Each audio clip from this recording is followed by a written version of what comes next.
Hey, what's happening? This is Brian Shanley, and I'm walking along Hiawatha Avenue in South Minneapolis on Tuesday, May the 26th, 2020.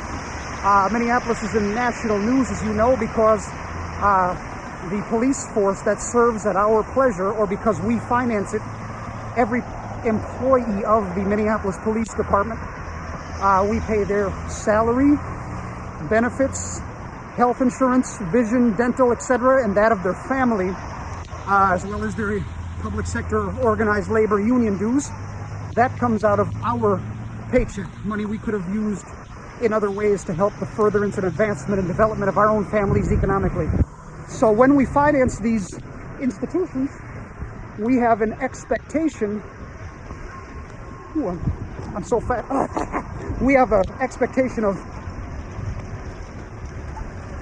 a reasonable amount of faith and confidence in their veracity and integrity.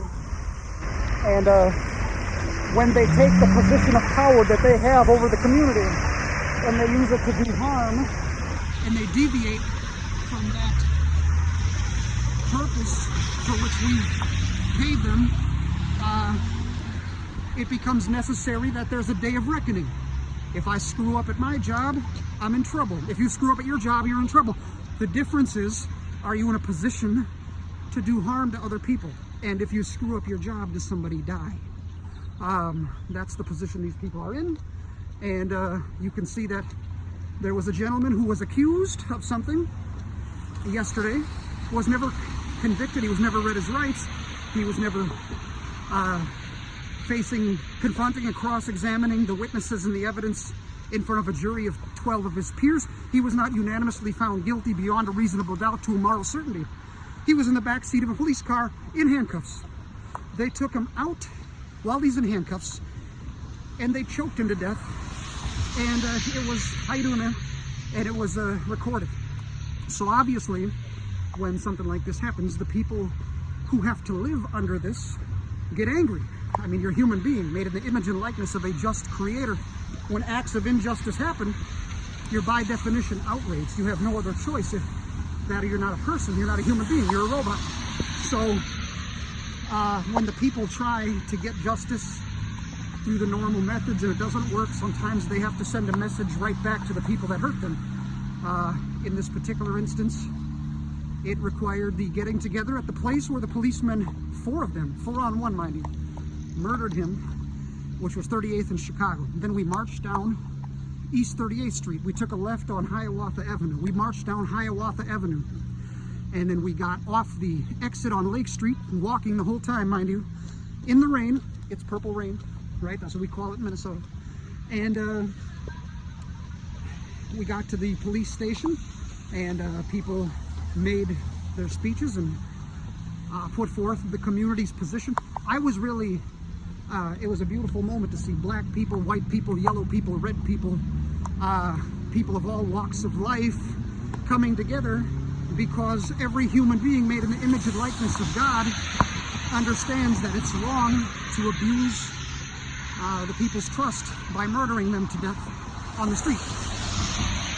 They united no matter what their differences were. Like I ran into some people I haven't seen in 20 years, and we had instant fellowship like we never parted company. I ran into some people that only knew me based on my work on Facebook or YouTube or whatever, and we got along. There was 1 or 2 guys I ran into where it's like, we looked at each other like, I haven't forgot what you said about me in 1996. And we had this moment of like, if it was any other moment, we'd be in each other's faces asking some serious questions, but we both had this look, never spoke a word, like, we got problems, but not at this event. This event will not be used for that issue. And it was just like an unspoken South Minneapolis code that still exists today, where this event was bigger than any problem we could have personally. So, I got people behind me now. Anyways, so I'm walking back to the car. It's raining.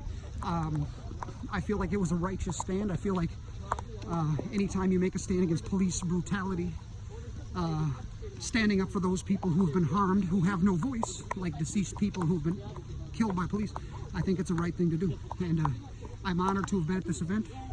And for those of you who wanted to go but couldn't be, in a way you were, because I represented you. What's happening? Beautiful day, isn't it? It's a beautiful day. Even though it's raining, it's beautiful in many senses of the word, yeah. Yeah, all lives matter. Yes, yes they do. But also the black one. Yes.